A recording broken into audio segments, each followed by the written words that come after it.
we put it on the market on a Tuesday. We were under contract Friday with multiple offers.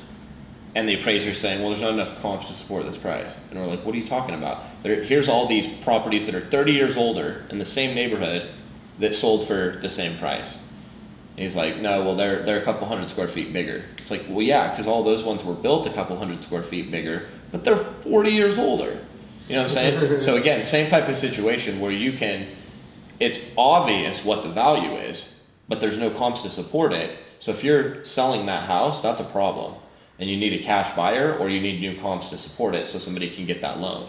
So when you're talking to sellers, educating them on that is huge. Letting them know, that, look, this could be in a situation like that. Like if there's comps all day, then that situation doesn't even exist, right? But in this kid's situation, and I'm not saying this seller's going to say this. I doubt it with their situation. They're not even talking about fixing it up. But even if they brought that up and they were like, well, I don't think we should sell it that cheap because obviously we don't have the money, but if we did, we could sell it for way more. You guys are going to make a killing or whatever.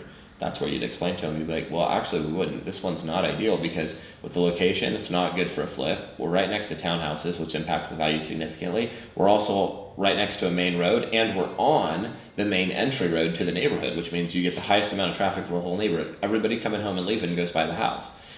So that's a significant impact to the value right there, Now on top of that, there's no comps, and you walk them through what we just talked about, and they're like, you know what I mean? Right. All that stuff educates them closer to a wholesale price, or even if it's not a wholesale price, but it's going to move them, whether they're a real wholesale buyer or not. It's going to educate them and it's going to provide value for them, whether they do a deal with us or not. It's at least going to save them a lot of time. I tell leads that all the time too. Like, look, I'm just being honest with you, and if we're way far apart, look, I'm just being honest with you. It's obviously you're not going to sell me the house. I get that. We're miles apart, and your whole goal is to sell it for the most money possible.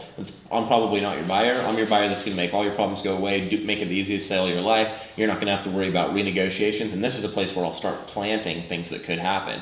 I'm the buyer where you don't have to worry about, me backing out, canceling, renegotiating. In the retail market, there's inspections and renegotiation periods built into the contract. So that inspection period, what I call that when I'm talking to a seller lead is I call that the renegotiation period. Did you know that retail, if you work with retails, did you know there's a renegotiation period built into every single offer?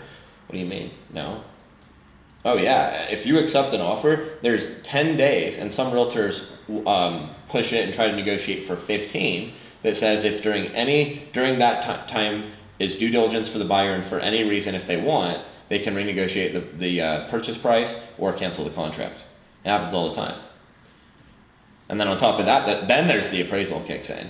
And they don't even order the appraisal until the inspection's done. So like this Mesa house, I've been off the market since I was in San Diego a couple weeks ago at Dean's thing. That was the day we put under market, that Friday. And it went through they did their inspections lightning fast because they want the house so bad. Did the inspections fast, everything was cool. We got through that, ordered the appraisal, and boom. But imagine if that inspection went 15 days, and then it's another week or 2 weeks for the appraisal. So it's just great info for you guys to have so you can educate. That's frustrating. Yeah. Well, that's right. I talk to them about a wrap and maybe a couple bucks for moving or a couple bucks, but at the end of the day, find out what they're really trying to accomplish. Let them know, and just make them love you. Let them know that we'll do whatever. But like the other guy in Tempe, don't be like that where we just like help them a whole bunch and we don't get anything out of it. On the front end, already pre-frame it and kind of trial close them. That like, look, if we do all this, we're doing a deal.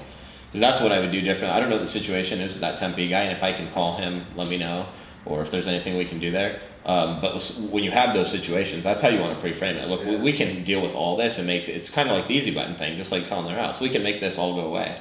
But, here's what needs to happen. I can sell you the contract today, blah, blah, blah, blah, blah. Even if it's not a valid contract, even if it's just saying as soon as I have the rights on probate, blah, blah, blah, and then it's a regular purchase contract, at least they're pretty much going to be solidified and we've closed, you know what I'm saying? Right. And then we're going to go file the paperwork within 2 days. We'll have them re-sign the contract if we need to. It doesn't matter, but we're inked.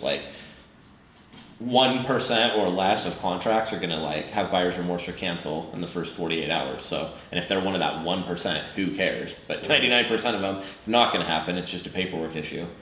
Yeah. You know what I mean? But that's how I'd approach that. And you can almost just be like, too, like, probate's this big thing, it's so expensive, it's blah, blah, blah, because it is, and it's a mess.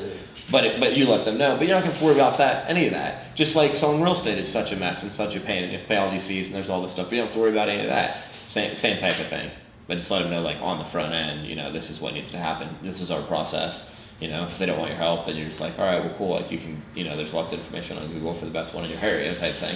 You know, you politely say it, but you want to be that confident and that whatever. And if they're not picking up that you're offering them value, you know what I mean, then that's on them. Right. They're the ones in the competitive mindset then, not us.